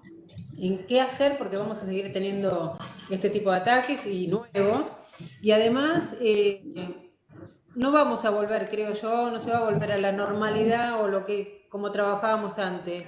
Creo que esta puesta de tecnología, para el caso de gobierno estoy hablando, pongamos que sale la vacuna del COVID y la gente pueda volver a trabajar, bueno, muchas cosas van a seguir usándose con tecnología. Muchas de las actividades que las tuvimos que transformar de manera rápida no van a volver atrás. Así que tenemos que estar cada vez más preparados para evitar los ataques. No lo vamos a poder evitar un 100%, ya sabemos. Tenemos que capacitarnos para ver a quién llamar, si a un abogado, a un fiscal, nosotros no sabemos tampoco. Así que bueno, vamos a darle la palabra a Manuel ahora, que tenemos, y así dejamos para las preguntas. Así que gracias, Horacio, muy, muy buena la presentación. Bueno, ahora entonces pasamos a Manuel de Campos. Manuel es juez nacional en lo criminal y correccional, especialista en investigación de cibercrimen y aspectos jurídicos de la ciberseguridad, ¿no? Es abogado con especializaciones en derecho penal, investigación de cibercrimen y aspectos jurídicos de la ciberseguridad de la Universidad de León de España. Actual juez nacional en lo criminal y correccional desde el año 2006. Es profesor y disertante en diversos cursos, jornadas y seminarios relacionados con el derecho penal, procesal penal, técnicas de investigación criminal, cibercrimen y aspectos jurídicos de ciberseguridad, tanto en el país como en el exterior. Capa 8 desde 2017 al 2019. Así que bueno, Manuel, muchas gracias por estar con nosotros y te damos la palabra. Bueno, buenos días a todos. Muchas gracias, antes que nada, a la Jefatura de Gabinete de Gobierno de la provincia por la invitación y a Julio Valderrama también, que fue el que se puso en contacto y estuvo a full en la organización. Bueno, hablar último tiene ventajas y desventajas. Voy a aprovechar las ventajas, ya que, como le pasó a Horacio, ya algunos temas que tenía preparados los tocaron y con una claridad bárbara. Así que los tres me acortaron un poco lo que les quería decir, pero hay un punto sobre el que me voy a centrar. Primero, Adrián nos presentó un panorama de lo que está pasando. Un poco César lo corroboró. Me impresionó la cifra del 6.000% desde que empezó la pandemia en cuanto a ciberataques y spam. La verdad que uno lo ve así en números y es impresionante. O sea, todos los que estamos en esto sabemos que aumentó muchísimo, pero de golpe ver ese número es como que choquea. Coincido plenamente con lo que dijeron de la prevención de todas las acciones, que es una tarea de equipo, que tenemos un arduo trabajo, porque, bueno, la concepción de que es un gasto y no una inversión, la falta de preparación, etcétera, etcétera. Como en todo eso coincido y creo que coincidimos todos, voy a tocar un aspecto que no se tocó hasta ahora y en eso voy a hacer hincapié dejando de lado todo lo que está haciendo esto. Lo único que digo es que coincido plenamente con todas esas acciones de prevención que hay que realizar. Yo voy a hablarles de la parte por ahí más incómoda y más molesta, que un poco lo adelantó Horacio cuando decía que hoy pasan en todos lados y en algunos lugares no hay acceso a la justicia. Yo voy a hablar de qué pasa y qué tenemos que hacer y cómo tienen que estar preparados los organismos una vez que toda esa prevención que tenemos que hacer falló, ¿sí? Cuando sufrimos el ataque, cuando somos víctimas de un ciberdelito, cuando somos víctimas de un ransomware. Porque yo creo que la prevención que ustedes mencionan está perfecto. Es la prevención, si lo asimilamos al delito físico, que podemos tener en nuestra casa. Que ponemos una cerradura, una puerta blindada, que le ponemos rejas, tomamos todas las precauciones cuando entramos, salimos, nos cuidamos. Pero ¿qué pasa una vez que nos roban? ¿Qué pasa en el mundo del cibercrimen una vez que nos acceden, una vez que recibimos el ransomware, una vez que somos víctimas? Y acá lo que quiero destacar es la importancia que los estados tengan canales ágiles para que la población o para que los organismos puedan denunciar fácilmente. Algo de eso ya dijo Horacio hace un ratito, referido específicamente a la provincia, pero bueno, también en la nación y en todos los lugares. ¿Y por qué quiero destacar esto? Porque los que estamos en derecho penal, yo claro, no soy técnico, pero sí desde el punto del derecho, tiene la denuncia, las causas, una doble función de prevención también. Por un lado, un delito que se investiga y se llega al resultado, se llega a determinar quién es el responsable y se le aplica la sanción penal. De alguna forma es una prevención indirecta en el sentido de que, ojo, ya no es tan fácil, tan anónimo. El Estado tiene las herramientas para descubrir quién fue y para llegar a una sanción penal. Entonces eso de alguna forma hace que se cuiden más y que no sea tan fácil llegar. Y por otro lado, supongamos que en el caso concreto no sirva, sí sirve para establecer un plan. En el delito físico, los planes de prevención se hacen según los delitos. ¿Cómo se saben los delitos? Según las denuncias. Fue muy gráfico el ejemplo de Horacio y por eso lo voy a tomar. En las zonas rurales lo que hay es cuatraldismo, roturas de alambres y carneo de animales, y en las zonas céntricas robos de celulares. Entonces, esos delitos obviamente no se previenen de la misma manera. ¿Y cómo sabemos, al margen de la diferencia entre el campo y la ciudad, qué tipos de delitos? Me siento en una ciudad, no es lo mismo los que vienen a la capital del centro, me refiero antes de la cuarentena, Florida, Valle, un mediodía con los robos y hurtos de teléfonos, billeteras y todo eso, que una zona alejada, un barrio de casas de la ciudad, de noche, ¿no? Son distintos tipos de delitos. Entonces, uno, por ejemplo, lo van a prevenir con muchos policías parados en la calle o caminando con bicicletas, y otros con patrullajes, etcétera, etcétera. Y esos mapas de prevención se elaboran en base a las denuncias. Un poco acá pasa lo mismo, y eso lo hemos hablado también en reuniones, hemos tenido con el sector financiero, hablaban de los bancos con su miedo a tener una mala reputación si denuncian o si manifiestan ser víctimas, y resaltábamos la importancia de la denuncia, y lo ponía en ese momento jefe de cibercrimen de la Policía Federal, cuando le plantea a los bancos, ustedes no denuncian nada. Entonces yo voy a mis jefes, voy al ministerio y digo, necesito software, necesito equipamiento, necesito capacidad. Ok, ¿cuántas denuncias tuviste en este año? 2. Lo mira y dice, ok, entonces toda esa plata no va a ir para software, esa plata va a ir para patrulleros porque tengo 10.000 robos, va a ir para armas, va a ir para nafta de patrulleros, etcétera, etcétera. Entonces, además de tomar conciencia de toda la prevención que tenemos que hacer, tenemos que concientizar también, y eso lo hemos hecho bastante desde la Fundación Capa 8, que integro junto con unos cuantos que están acá, o con el grupo de ISOC que mencionó César, todos profesionales de distintas áreas, pero que estamos relacionados con esto. Hay que concientizar también en todo este tema, la importancia de las denuncias, aunque uno crea que en su caso concreto no se va a llegar. De hecho, tenemos varias investigaciones desde un punto de compromiso de tarjetas y miles de compras que hemos llevado a los responsables, hemos detenido inclusive y secuestrado mucha de la mercadería que habían comprado, o sea que se puede recuperar algo con buenos planes de investigación, con la gente capacitada se puede llegar, o sea, eso es un aliciente para hacer denuncias. Y por otro lado, suponiendo que en el caso concreto no se llegue, muchas veces nos quedamos con un IP, nos quedamos con un dato que podemos obtener, pero después no mucho más.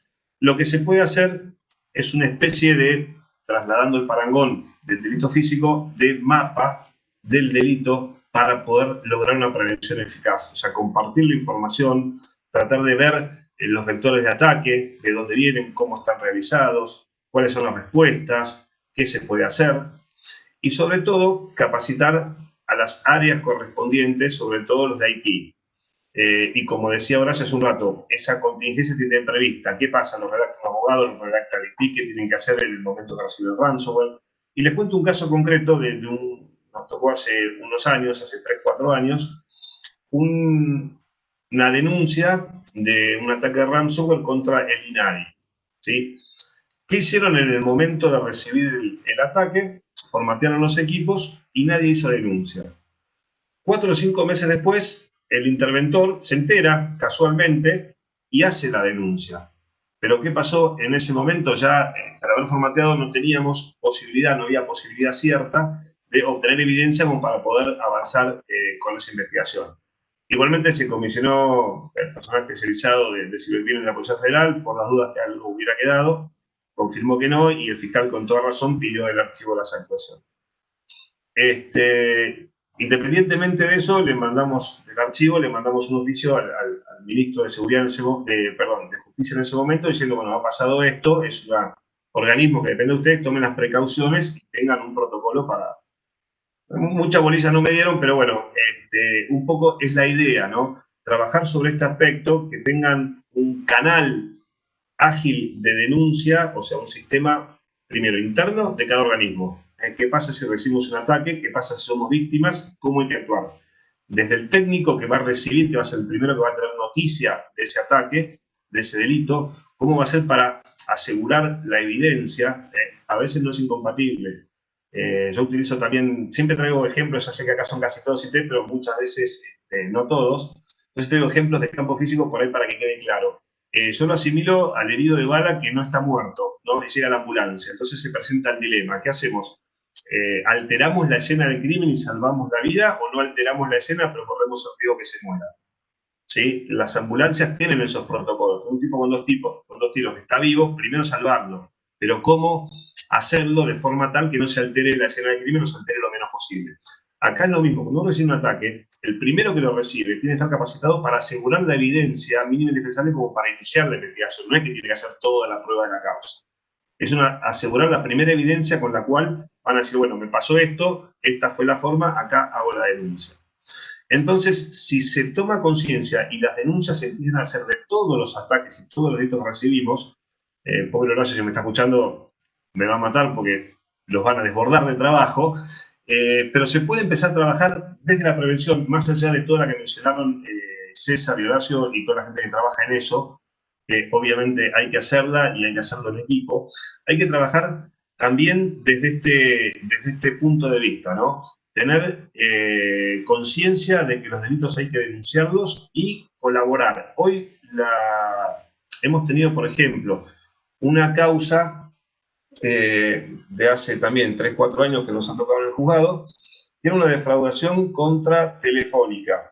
¿Sí? Telefónica tiene un sistema de vouchers mediante los cuales tenía convenios con distintas empresas por la cuestión de marketing, les cedían como dato los equipos y lo que les cobraba era los abonos o los servicios que brindaban. Esta gente, mediante una SQL, una inyección de SQL, lo que hacía era penetrar en los sistemas de la empresa de teléfonos y emitía los vouchers a nombres de personas que contrataban como mulas para que lo fueran a buscar. Bueno, se investigó en ese momento cibercrimen de Policía Federal, se llegó hasta dónde estaban, quiénes eran, y en allanamientos simultáneos en Salta, Tucumán y en Buenos Aires se llegó a detener a las personas y se encontró un montón de los teléfonos robados. Se calcula que la estafa en ese momento fue de más de 50 millones de pesos. Pero ¿qué es lo destacable de esto? Que como la empresa era damnificada, prestó toda la colaboración posible desde un primer momento. O sea, una cooperación público-privada, y eso llevó al éxito de la investigación. Tomando las palabras de César también, esto es un equipo. El sector público, mediante sus organismos de tecnología, el sector privado en todo lo que pueda aportar, y los organismos estatales de investigación, ya sea el Ministerio Público o la Justicia. En la provincia de Buenos Aires hay un sistema acusatorio, lo que son los fiscales, los que hablan de la investigación, tienen que trabajar en equipo para poder dilucidar o para poder llevar adelante las investigaciones y llevarlas a buen término. Y por otro lado, si se denuncian, no voy a pretender todos, hay un número que circula desde muchos años que se calcula que el delito físico, el delito tradicional, son un 30% los que se denuncian. Pero bueno, sobre esa base es un número como estadístico como para hacer un mapa de prevención. Sería ideal llegar a ese número, no pretendo que se denuncien todos, pero concientizar también en que se puede investigar, que hay medios, y además de eso, se puede trabajar en todo esto lo que es una prevención indirecta respecto a este delito. Y aquí quiero hacer un paréntesis sobre la función o la posible participación de las fuerzas de seguridad en la prevención del delito. Como ustedes saben, en el delito físico, independientemente de todas las precauciones y todas las medidas que pueden tomar los particulares o los organismos, la mayoría fueron mencionadas por César, las fuerzas de seguridad del delito físico tienen una función de prevención. Como se decía, un mapa del delito, tienen patrulleros, tienen diversas formas de andar circulando por la calle y si ven un delito, intervienen. Yo creo que acá hay que empezar a hablar, que de hecho ya se está empezando a hablar, pero hay que hablarlo claro, poner el tema en discusión, en el tapete y escuchar a todas las áreas para ver cómo se puede prevenir desde la acción directamente. Y así como existe un patrullaje por las calles, policías que van recorriendo, viendo, yo creo que es importante empezar a hablar de la prevención del ciberdelito a través de las fuentes abiertas. ¿Sí? Tener equipos especializados, conocer los métodos, no tener ni vergüenza ni empacho de hablar a veces de agentes encubiertos, de accesos remotos, de fuentes abiertas, prevención de fuentes abiertas, exactamente, no voy a ampliar en detalles técnicos, pero sí pensar que tenemos que tener fuerzas capacitadas con equipos o con un área de cibercrimen o con un equipo que esté capacitado para eso y poder prevenir el delito. El delito como ransomware, el delito como la pedofilia por internet, no se puede prevenir de otra forma. O sea, la única forma es mediante prevención en fuentes abiertas y a veces hasta con agentes encubiertos. Si no, vamos a estar siempre de atrás. Entonces también quería dejar planteado esto como un tema relativo a la prevención.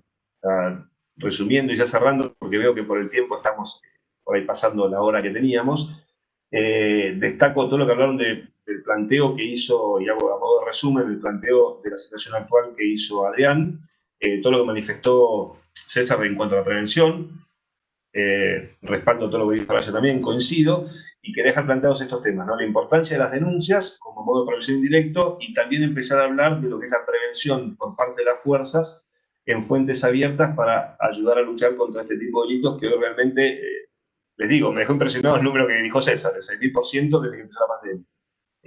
Creo que no alcanza con ir de atrás y tenemos que empezar a tomar las riendas y empezar a prevenirlo directamente. Así que bueno, eso era lo que tenía para decirles, por eso les decía que me ahorraron un poco, porque se iba a plantear el panorama para llegar a esto, me lo plantearon ellos, así que me dejaron solamente cerrar el tiempo para explicarles esto. Yo creo que ya les pasé la idea y simplemente quedo acá a disposición por si hay preguntas o algo. De nuevo, muchísimas gracias a todos. Bueno, gracias Manuel. Sí, hay muchas preguntas. Como yo tengo el micrófono ahora, la primera voy a preguntar, voy a hacer yo. Y después Alejandro va a pasar todas las preguntas que hay por YouTube, ¿no? Vos recién decías que hay que hacer una prevención del delito. ¿Quién debería ser dentro del Poder Ejecutivo, por ejemplo? ¿Es el Ministerio de Seguridad? Ahí se debería... Para mí, ese es el Ministerio de Seguridad. De hecho, por ejemplo, el Ministerio de Seguridad de la Nación tiene un área de ciberdelito y están trabajando, sé que están trabajando en proyectos con eso. Sería dentro del Ministerio de Seguridad y sería con la provincia, la policía de la provincia tendría que tener un área específica de cibercrimen con gente capacitada para realizar este tipo de acciones. Independientemente, obviamente, que habrá que invertir en software y eso, pero bueno, me parece que hoy, como está este panorama, es indispensable cualquier fuerza. Justamente este delito se aumentó, decía en Inglaterra, un 50%, hay mucho más de este delito, fue mucho más grande el aumento que del delito físico. Entonces la fuerza tiene que estar preparada para combatir este delito también y para prevenirlo. Para prevenirlo, y claro, para combatirlo. Sí, y después, bueno, respecto a dónde se hace la denuncia, hay muchas preguntas que ahora les va a leer respecto a las denuncias, pero, por ejemplo, acá en La Plata, que me ha pasado de alguna persona de contacto que ha tenido un problema y no sabíamos dónde hacer la denuncia. No se conoce mucho la Ciudad de La Plata. Nos pasa algo, no sé. Nos roban por phishing, nos entran a la tarjeta de crédito, nos sacan plata. Sinceramente, la mayoría, ni yo sabía tampoco dónde tenía que ir a hacer la denuncia. Bueno, después hablando con conocidos de conocidos, pero eso es un tema que me parece que hace que la gente no denuncie, porque no saben dónde ir. No saben si ir a la comisaría, si ir a la fiscalía. Eso por lo menos en la Ciudad de La Plata, no sé en el resto del país como dónde hay que ir a hacer la denuncia. Si es a la fiscalía, si es a una comisaría. O sea, a mí si me roban el auto, yo sé dónde tengo que ir a hacer la denuncia. Pero si me hackean mi máquina en mi casa, no sé dónde tengo que hacer la denuncia. Esa es la pregunta. Bueno, Sonia, por ahí. Para cualquiera, ¿no? Para Manuel Sí, o sí, sí. cualquiera. Manuel, te cedo la palabra, por favor. Bueno, no, estaba viendo si estaba Horacio ahí, tomaba el guante, pero mirá, hoy en día el Ministerio de Seguridad de la Nación tiene un lugar para denuncias, la UFESI, se puede hacer por mail a la UFESI también, y además el Departamento de Cibercrimen de la Policía Federal ahí en la calle Cavia recibe las denuncias, ¿sí?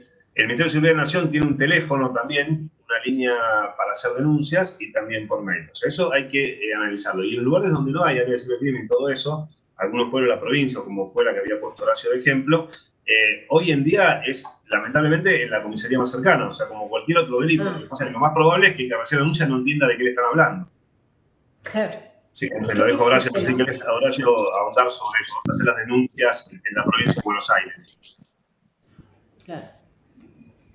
Bueno, ahora pasamos a las preguntas que tenemos del canal de YouTube. Ah, sí, perdón. No, Sí, Horacio. diga, Horacio, no sé. que cualquier dentro del cual las áreas se toman las denuncias.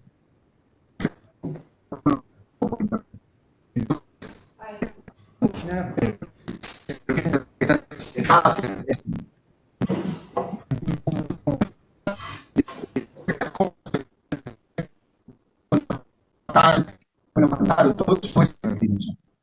Es una denuncia. Entonces,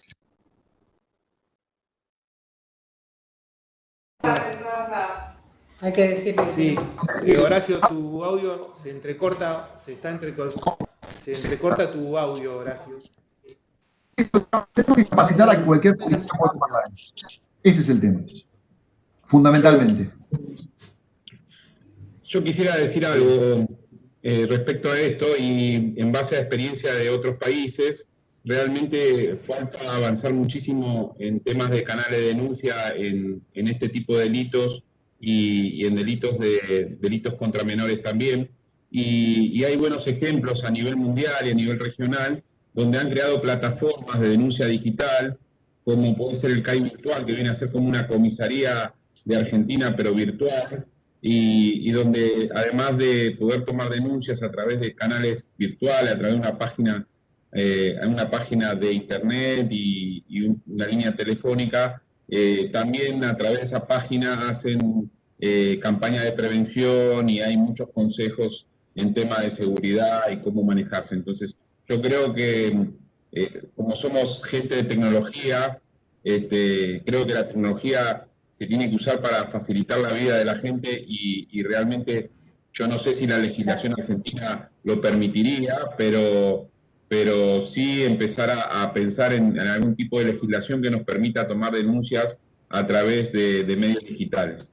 Eso sería un gran avance y todo eso de alguna manera centralizarlo, unificarlo dentro de las provincias. Argentina es un país complejo porque es un país federal con diferentes gobiernos.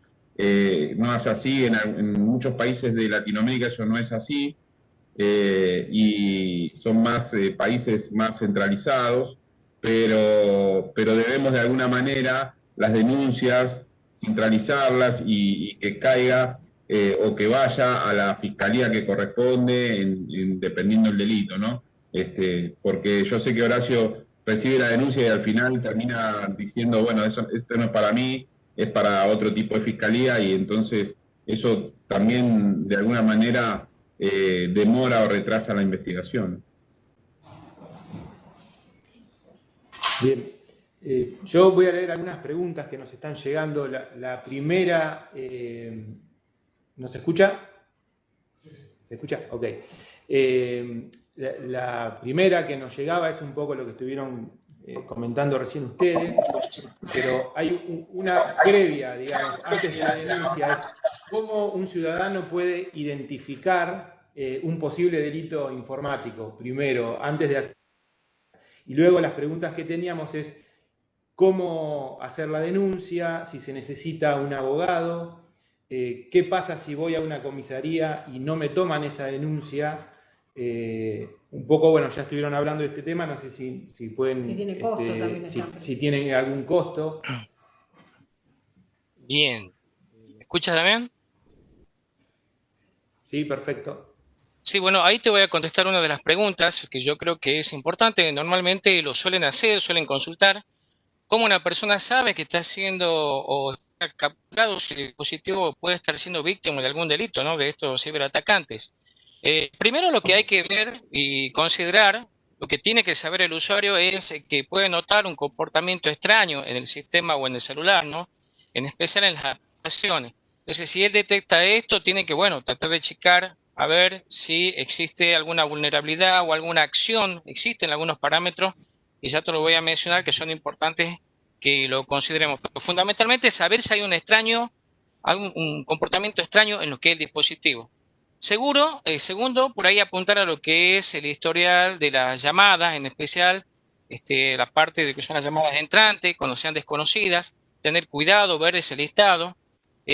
Cuando, por ejemplo, vos fíjate que en la mayoría de los celulares tenemos lo que se denomina el excesivo, el uso de datos, que podés ir a checarlos, incluso vos podés de alguna manera tratar de alguna manera medir los gastos de datos, pero cuando vos tenés un excesivo uso de datos, eso algunas veces puede ser motivo de que te pueda llamar la atención.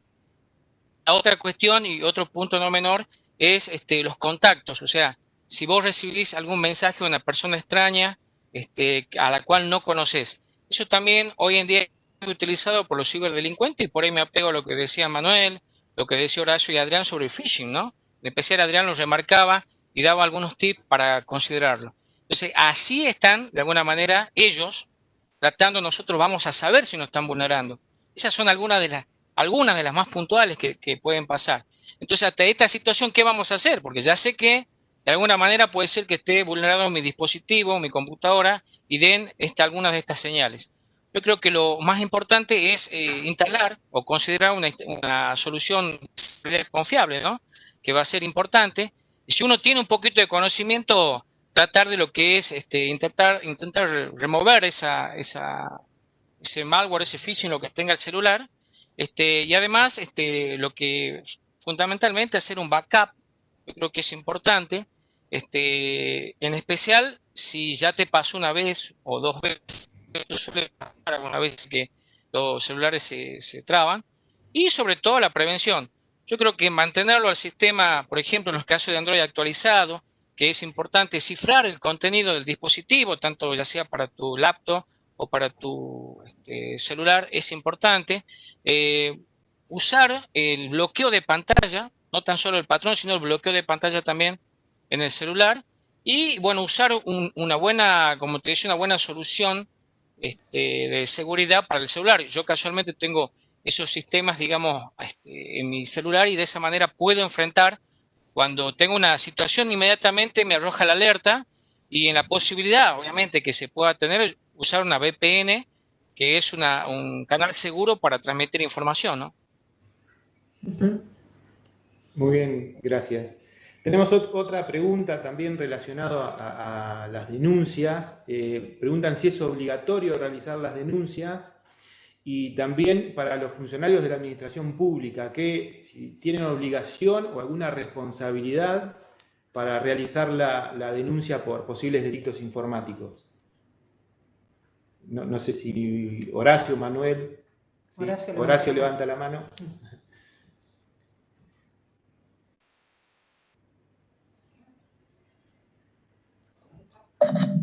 Ahí está, no tenía habilitado el audio. Dos cosas. Las denuncias son gratis, no hace falta poner abogado, salvo en algunos delitos. En algunos delitos, por ejemplo, las injurias, las calumnias, algunos casos de accesos no permitidos, son delitos de acción privada y tenés que tener un abogado y hacer querella criminal.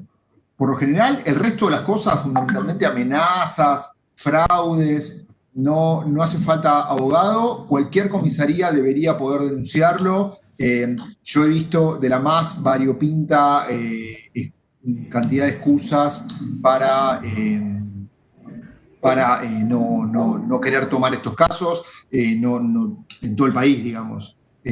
Ahí lo que, por supuesto, el funcionario que hace eso está cometiendo una infracción grave, pero más allá de eso, eventualmente, cuando el caso puede ser jurídicamente complicado o la persona no se sabe explicar bien, es posible que cueste un poco eso. Realmente por eso tenemos que tener canales de atención de denuncia hechos por profesionales. Los policías toman denuncias y después salen a recorrer, son expertos en seguridad. Pero bueno, más allá de eso, que vaya a la fiscalía de la zona.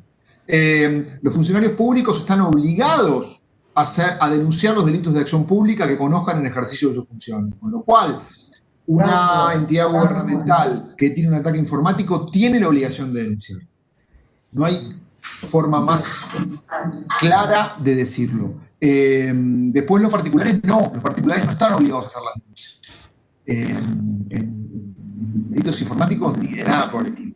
Así que eso es lo que, por eso yo les digo que si vamos a honrar esta norma, tenemos que tener los procedimientos claramente adecuados como para poder hacer la denuncia. Porque hacer la denuncia y que me digan, no, evidencia no guardé nada porque no sabía cómo guardarla, también es como caer en un saco roto. Entonces tiene que ser como una denuncia. O sea, tenemos que tener denuncias y tenemos que tener efectivas las denuncias también. Alguien decía recién, si acceden indebidamente a una web, le cambian y después levantan, hacen la denuncia, pero ya levantaron la web y no guardaron la evidencia, y mucho no vamos a poder hacer. Entonces, bueno, estas son las cosas que por eso hay que pensarlo de antemano. Bien. Por ahí quería agregar algo cortito coincidiendo con Horacio.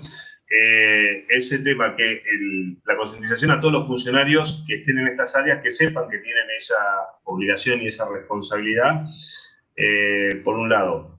Y por el otro, en cuanto a los canales de circulación de denuncia para que lleguen siempre, y a las responsabilidades y sobre todo al manejo de la prueba, que era lo que quería destacar especialmente lo último que dijo Horacio. El caso que yo les conté, el del INADI, no se resolvió la prueba. Si ese funcionario es el entendido, va a ser la primera línea de recepción de ese ataque, es el que tiene a su cargo asegurar la primera evidencia, ¿sí? No es solo hacer la denuncia formal y no mantener la evidencia, como decía, en eso quería hacer un poco de hincapié. Claro.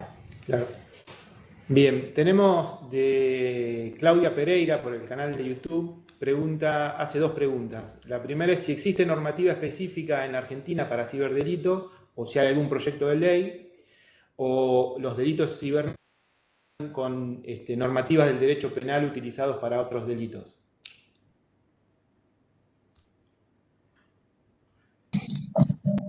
Hola. Sí, tenemos el Código Penal, tiene normas bastante viejas sobre crímenes cibernéticos y en realidad, salvo alguna modificación legislativa que está dando vueltas, que necesitamos, estamos bastante bien sobre eso. Así que normas tenemos. Nos faltan normas de procedimiento, pero eso no, y técnicas de investigación especiales en algunos casos, pero eso no impide que se hagan denuncias y que las investigaciones avancen en la inmensa mayoría de los casos. Acá quiero hacer un agregado, que es algo personal que yo utilizo. Coincido con Horacio en cuanto al Código Penal, prácticamente todos. O sea, sería muy importante tener tipificados específicamente delitos como ransomware, que hoy se lo asocia a una extorsión, o la estafa informática, defraudación por medios informáticos, que es el inciso 16 del artículo 173, que en realidad le faltan algunos elementos del tipo penal de la estafa, porque no hay interacción, no es que se engaña, por ahí directamente se le vulneran los datos o le cae un ransomware, ¿dónde está? Se le sacan los datos y se da una cuenta, se da un crédito, pero él nunca fue engañado, nunca se enteró, simplemente le sacaron los datos y los usaron. Entonces sería buenísimo tener específicamente los tipos nuevos tendría que ser tipos amplios con algún margen, porque hay modalidades que van variando para no dejar afuera, si no habría que modificar constantemente el Código Penal, eso sería imposible. Y con respecto a esas herramientas, el actual Código Procesal Penal de la Nación, si bien, como dijo eso, no tiene específicamente las medidas tecnológicas legisladas, sí tiene 2 artículos que a mi criterio, y de hecho en esos me baso para hacer este tipo de medidas, son el de intervención de comunicaciones telefónicas, que le agregaron una coma, y dice que el juez podrá intervenir cualquier tipo de comunicaciones y o cualquier tipo de comunicaciones para conocerlas o impedirlas. Con lo cual, hemos resuelto casos interviniendo redes sociales, interviniendo, los hemos logrado con metadatos de fotos que han subido a Facebook. O sea que sí, yo creo que hoy técnicamente tenemos un fundamento jurídico. Y por otro lado, el 236 del Código Procesal Penal de la Nación, vigente hoy, dice que el juez podrá utilizar cualquier ciencia, arte o técnica que sea beneficiosa para el FIAS, obviamente cuando no contravenga garantías constitucionales, ¿no? Entonces yo creo que debidamente fundadas, cualquier medida, desde un acceso remoto hasta esta que les mencionaba recién, se pueden fundar en el código y el marco legal que tenemos hoy en la Nación. Gracias. Gracias. Bueno, tenemos un comentario de Alejandro Burakowski del Ministerio de Seguridad y él dice que existe un área de cibercrimen y trabajan coordinación con PDI, pero dice que hay que reforzar ese proyecto también. Lara Álvarez pregunta, en caso de un particular, ¿qué medidas debería tomar en caso de un ciberdelito para que queden pruebas para la policía?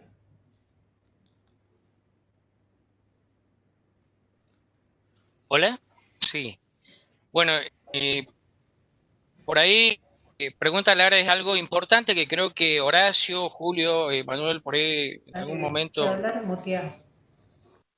¿Está bien ahí? ¿Me escuchan? ¿Hola? Sí, Ah, perfecto, disculpa. perfecto. Bien, entonces, ¿qué es lo que tenemos que hacer? Fundamentalmente la gente debe saber que debe resguardar todo tipo de información. Es importante a la hora de que haya que analizar, va a ser fundamental porque eso le va a indicar a la gente que está especializada el camino, cómo se hizo el ataque, a qué hora sucedió. Tenemos que ver algunas otras cuestiones como son si es un ataque exterior, la línea de tiempo con respecto a la nuestra, determinar cómo fue, cómo se lo vulneró, porque eso nos va a servir para crecer, obviamente, en la investigación, tener una hipótesis real de lo que ha sucedido, cómo fue, y también fundamentar algunas hipótesis probables que puedan pasar y determinar por qué estas 3 hipótesis no y esta sí. Pero todo va a ser basado fundamentalmente en la evidencia que haya guardado la víctima, que tenga guardada cuando suceda el hecho, porque muchas veces ante esa situación la víctima suele borrar porque siente esa persecución todavía de la persona que la vulneró, entonces trata de borrar toda la información y es totalmente lo contrario. Yo creo que lo que tiene que hacer es guardar toda la información porque eso nos va a permitir en la línea de tiempo saber y concretamente saber cómo pasó todo y cómo se la vulneró. Y desde esa manera nosotros también hacemos una tarea empírica fundamentalmente para que luego, cuando, como decía Horacio en un momento, cuando hacemos las ponencias, cuando vamos a capacitar, cuando vamos a las escuelas, cuando vamos a la fuerza policial, podamos dar esas pautas para que ellos sepan cómo van a actuar o cómo van a hacer su metro cuadrado, cómo la sociedad va a actuar ante una situación en la que pueden ser víctimas de cualquier fuera el delito, ¿no? Puntualmente guardar toda la información y luego presentarla, ¿no? Algunas veces es pudoroso porque suceden por ahí temas como lo que es el ciberacoso, el sextortion y otros temas, pero es importante para nosotros. Lo que investigamos el cibercrimen y trabajamos en ciberseguridad, que esa información sea resguardada para que luego podamos llevarlo a un juicio final, ¿no? No sé si se entendió la respuesta. Sí, perfecto. Y es cierto que hay gente que le da vergüenza muchas veces guardar la evidencia por ciberacoso o a veces porque se sienten tontos, porque dicen, te muestran cómo cayeron, porque a mí me sale eso de decir, pero ¿no te diste cuenta que eso era phishing? Y no se dieron cuenta. Porque la verdad que, bueno, nosotros porque estamos en tecnología, pero el ciudadano común que no está acostumbrado, entonces muchas veces le da vergüenza guardar las evidencias, pero coincidimos que hay que guardar todo. Y acá en el Estado más todavía, que también da vergüenza a veces, sí. En las áreas técnicas, porque dicen, ¿cómo no me di cuenta? Fundamental. Sí. Gracias. Claudia Pereira también pregunta, dice si los delitos cibernéticos son encuadrados como delitos federales u ordinarios, necesita saber dónde encuadrarlo en el Código Penal.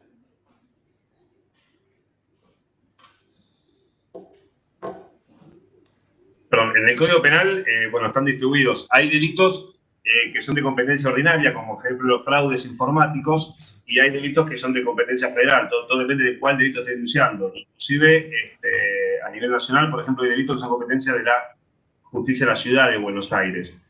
Pero están divididos entre federales y ordinarios. Bien. Para César preguntan también si se han incrementado casos relacionados a grooming, imágenes de abuso infantil en estos últimos tiempos. En el NOA. En el NOA, sí, específicamente.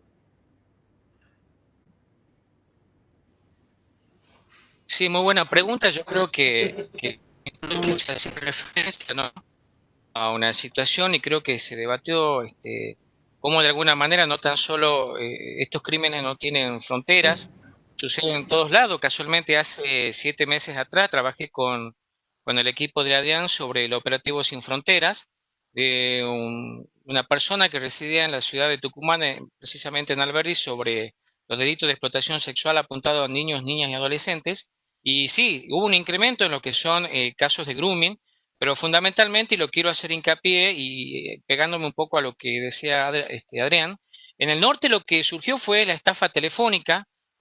Si bien es cierto, creció el grooming también, pero la estafa telefónica fue lo que de alguna manera deslumbró, llamó la atención la forma que estos ciberdelincuentes atacaron. Tuvimos muchas consultas relacionadas a esto, en el caso por ejemplo, personas que se hacían pasar por ANSES, personas que mandaban un mensaje por el tema vinculado al IFE, y así el tema del cambio de dinero, por ejemplo. Sexting también, hubo algunos casos que se denunciaron, pero sí, creció. En general creció estos delitos, y bueno, decirlo que si bien es cierto, estamos a 1.300 kilómetros, estos delitos suceden, en especial en Tucumán. Si ustedes consideran que Tucumán es una de las provincias más reducidas en dimensiones y por su densidad poblacional, entonces uno de estos delitos, la gente está hiperconectada hoy en día, en nuestra provincia como en todos los lugares, pero eso es factible que pueda pasar. De que creció en el norte. Obviamente que nosotros ahí recurrimos, por ejemplo, a muchas consultas, a Proyecto Aurora, a Julio Valderrama, a Horacio, que eso lo tengo que destacar, muchas veces estuvo predispuesto para alguna consulta, porque obviamente estos hechos hoy son de una manera, y lo sabemos, y mañana cambian o mutan. Entonces es necesario muchas veces estar actualizados con estos delitos y consultar, ¿no? Que existen, y sí, obviamente no en un disparador como lo apuntaba a lo que es algunos ataques, pero sí crecieron estos tipos de delitos. No sé si está contestada la pregunta. Sí, muy claro. Bárbaro. Perdón, ¿puedo agregar una cosita a lo que decía César recién? Sí, Manuel. No sé si es el caso que decía César de la explotación, pero lo que quería decir es que los organismos internacionales cooperan permanentemente. En caso de los delitos de explotación infantil, Interpol está trabajando asiduamente, arduamente, en identificar detalles de los fondos de las fotos para tratar de llegar a las víctimas y rescatarlas. No sé si es el caso que dice César, pero si es el que yo digo, creo que vino de Australia. Identificaron en un hombro que se veía en la foto la camiseta de Atlético de Tucumán. ¿Sí? No sé si es el caso que decía César. Bueno, y a partir de eso notificaron vía Interpol acá Argentina, y bueno, trabajó Cibercrimen, llegó a identificarlo y lo detuvieron y rescataron a los 2 chiquitos que eran abusados. Hicieron, o sea, no voy a, es un resumen, ¿no? Pero hicieron un muy lindo trabajo de investigación de las fotos de adentro, buscaron por fuera cuál sería la casa, si las ventanas coinciden, la parte de dentro o de afuera. O sea, fue una investigación muy prolija y con cooperación internacional. O sea, cuando uno denuncia un hecho, sea acá, sea local, y uno piense, bueno, este es un ranchito en Tucumán, si eso está en internet, la colaboración puede venir de cualquier otro lugar. Y toda la comunidad colabora para poder combatir eficazmente estos delitos. O sea, no estamos solos, eso es el resumen. Claro. Bien. Otra pregunta que tenemos es si durante el 2020 se incrementaron las denuncias de delitos informáticos a la Administración Pública Nacional, Provincial y Municipal, y quiénes de estos sectores ustedes consideran que son más vulnerables.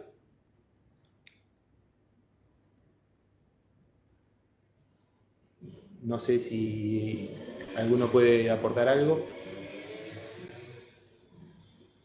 Se incrementaron las denuncias, es la pregunta. ¿No se escucha?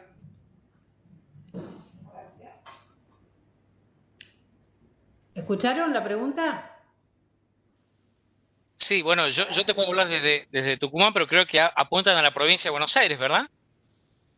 Sí, básicamente si se incrementaron las denuncias de delitos informáticos durante el transcurso de este año, básicamente. Claro, porque a ver, las incidencias, nosotros acá se incrementaron las incidencias de seguridad, pero no sabemos si eso después se trasladó a hacer denuncias como delitos informáticos. Sí, por eso están preguntando si creció la cantidad de denuncias. Sí, mucho. Ahí está Horacio, que no lo escuchamos, pero él es el que tiene los números concretos. No sé qué pasa, Horacio, con el audio. Se me desconfigura. ¿Ahí me escuchan? ¿Me escuchan ahí? Ahí sí. Sí, todos los delitos Le vamos a regalar auriculares.